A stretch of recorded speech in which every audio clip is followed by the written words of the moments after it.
नमस्कार, the institute tarot Hindi में आपका स्वागत है।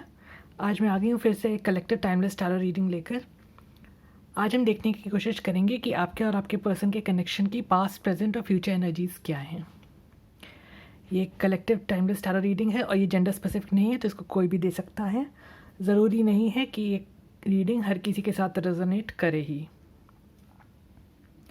तो इन कार्ड से मैं देख सकती हूँ कि काफ़ी पहले पास्ट में आपके पर्सन आपकी तरफ अट्रैक्टेड तो बहुत ज़्यादा थे और आपसे मिलकर उनको ये कुछ रियलाइजेशंस भी हो रही थी। उनको ये लग रहा था कि जैसे आप उन्हीं के लिए बने हैं और वो आपको अपनी लाइफ में मैनिफेस्ट भी बहुत ज़्यादा कर रहे थे। वो बहुत होपफुल थे कि आपका कनेक्शन काफ़ी विक्टोरियस रहेगा और बहुत सक्सेसफुल होगा। पर उनके कुछ मेंटल ब्लॉकेजेस थे जो उनको इस कनेक्शन में आगे बढ़ने से रोक रहे थे। मैं देख सकती हूँ कि आपके पर्सन अपने आप में एक करेज, हिम्मत नहीं जुटा पा रहे थे कि वो इस कनेक्शन को आगे ले जा सकें। हो सकता है कि आप अपने पर्सन से अपने वर्क प्लेस पर मिले हों या उनके वर्क प्लेस पर मिले हों और आपके पर्सन को ये लग रहा था कि बहुत इस कनेक्शन में बहुत सोच समझ कर आगे बढ़ने की ज़रूरत है, वरना लोग उनके बारे में कुछ आइडियाज़ बना लेंगे। और इस वजह से उन्होंने इस कनेक्शन को जाने दिया, आपको अपनी लाइफ से एटलीस्ट टेम्पररीली, एटलीस्ट उस समय के लिए आपको अपनी लाइफ से बाहर कर दिया। मैं ये भी देख सकती हूँ कि आपके पर्सन के अट्रैक्शन के बावजूद और उनके ऐसा महसूस करने के बावजूद कि ये कनेक्शन काफ़ी स्ट्रॉन्ग है और काफ़ी अब कंप्लीशन की तरफ पहुंच रहा है, उनकी मैनिफेस्टेशंस रियलाइज़ होने वाली हैं। आपके कनेक्शन में एक बहुत बड़ा भूचाल आया, जिसकी वजह से हो सकता है कुछ आपके सामने कुछ बातें ऐसी आ गई जो अभी तक आपसे छुपी हुई थी और इस वजह से आप दोनों के बीच में बहुत बड़ा झगड़ा हुआ और आपके पर्सन को लगा कि वो आपको जस्टिस नहीं दे पाए, या कुछ लोगों के साथ रेजोनेट करेगा कि आपके पर्सन को लगा कि उनके साथ जस्टिस नहीं हुआ। फिर भी वो अपनी बात पर अड़े रहे और चीज़ें अचानक और बुरी तरह से ख़त्म हो गई। आपके पर्सन बहुत कंसर्न थे, बहुत चिंतित थे इस बात से कि आप उनको समझ नहीं पाए और आपने इस कनेक्शन में पेशेंस नहीं रखा। ये उनकी सोच है। और ऐसा भी हो सकता है कि आपके पर्सन को लगने लगा कि वो एक तरफ़ा आपके लिए फ़ील करते थे और आपकी तरफ से कुछ भी नहीं था, इस कनेक्शन में कोई फीलिंग नहीं थी। ये इनकी पास्ट की सोच है। फ़िलहाल अगर देखा जाए, उनकी करंट एनर्जीज़ देखी जाए, तो आपके पर्सन को लगता है कि चीज़ें आप दोनों के बीच में बुरी तरह से ख़त्म हो गई हैं। वो दौड़कर आपके पास आना चाहते हैं, लेकिन खुद को दो दिशाओं में खिंचा हुआ महसूस कर रहे हैं। आपके पर्सन आपको कुछ ऑफ़र तो करना चाहते हैं, लेकिन एक कंफ्यूज्ड स्टेट ऑफ माइंड में है। कुछ लोगों को के साथ ये भी रेजोनेट करेगा कि आपके पर्सन को लगता है कि आपका ऑरा उनके सामने उनसे बहुत ही बड़ा है और शायद वो आपसे पार ना पाएँ। खुद को बहुत ही लेफ़्ट आउट और आइसोलेटेड महसूस कर रहे हैं, एकदम अकेला महसूस कर रहे हैं। वो आपकी सपोर्ट की अपेक्षा करते हैं। आपके पर्सन इतना बुझा हुआ मन लेकर बैठे हैं कि उनको बहुत ज़्यादा हीलिंग की ज़रूरत है। वो अपने आसपास के लोगों से गाइडेंस ले रहे हैं और उनको ये गाइडेंस दी जा रही है कि वो अपने आप पर विश्वास रखें, सेल्फ लव करें और समाज की चिंता ना करें।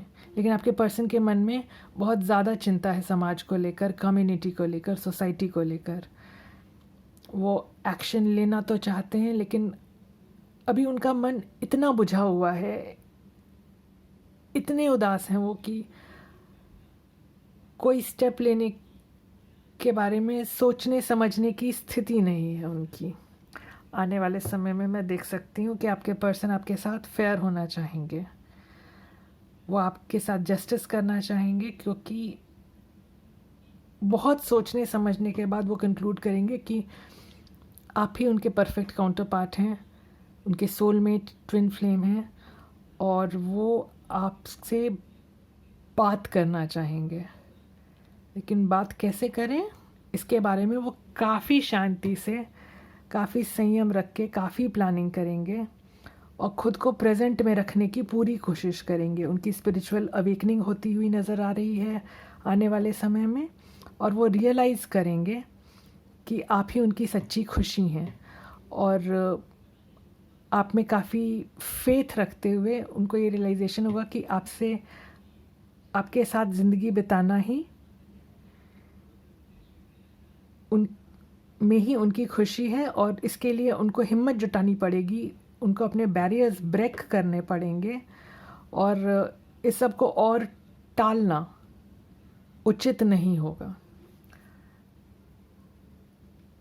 फ्यूचर में मैं ये भी देख सकती हूँ कि आपके पर्सन आपको प्रपोज़ करना चाहेंगे, क्योंकि वो जानते हैं कि आप ही उनसे सबसे ज़्यादा कंपैटिबल पर्सन हैं। मैं ये भी देख सकती हूँ कि आपके पर्सन अपनी सारी डेविलिश आदतें हैं, या कोडिपेंडेंसी हो, या कोई भी टॉक्सिक ट्रेट हो उनमें, उस पर काम करते हुए नज़र आ रहे हैं और हिम्मत जुटाते हुए नज़र आ रहे हैं, ताकि वो आकर आपको एक प्रपोजल दे सकें। मैं ये भी देख सकती हूँ कि आपके पर्सन आप ही में अपनी खुशी देखते हैं, और आने वाले समय में वो हर दुविधा, हर लड़ाई झगड़े को रिज़ॉल्व करते हुए नज़र आ रहे हैं। उनको ये रियलाइज़ हो रहा है कि झगड़ा वगड़ा और झगड़े झंझट में कुछ नहीं रखा है, आप उनकी लाइफ में एक ब्लेसिंग की तरह हैं, और वो आपकी तरफ एक्शन लेते हुए नज़र आ रहे हैं। पर मैं ये भी देख सकती हूँ कि आपके पर्सन चाहेंगे कि आप उनके प्रति फ्लेक्सिबल रहें, वो जैसे हैं उनको वैसे एक्सेप्ट करें। ये उनकी अपेक्षा है आपसे, लेकिन आपको इस बारे में सावधान रहना है कि आप सोच समझ कर अपनी लाइफ का निर्णय लें। आपके पर्सन रियलाइज़ करेंगे कि फ्यूचर में आपसे एसोसिएट होना, आपसे जुड़ना आपके पर्सन को बहुत ही ऑनर दिलाएगा, और वो खुले दिल से आपको एक्सेप्ट करना चाहते हैं, और वो ये भी चाहते हैं कि आप भी अपने दिल को खुला रखें और उनको एक्सेप्ट करें जिस तरह से वो हैं। आपके लिए एक वार्निंग है इस रीडिंग में कि आपके पर्सन आपको किसी भी तरह पाने की कोशिश करेंगे, बाय हुक और क्रूक। सो इसलिए आपको सचेत रहना है। हमारे पास द डेविल कार्ड है, ट्रिकरी कार्ड भी है फ्यूचर की स्प्रेड में, तो आपको सचेत रहने की ज़रूरत है, अपने दिमाग को खुला रखना है, और सोच समझकर अपने लिए निर्णय लेना है। तो ये थी आज की आपकी रीडिंग। अगर आपको रीडिंग पसंद आई तो प्लीज़ लाइक, शेयर और सब्सक्राइब करें, और अगर आपको रीडिंग इंग्लिश में देखनी है तो आप मेरा दूसरा YouTube channel the intuitive tarot visit कर सकते हैं, जिसका लिंक आपको इस चैनल के पेज पे मिल जाएगा। आपका दिन शुभ रहे। धन्यवाद।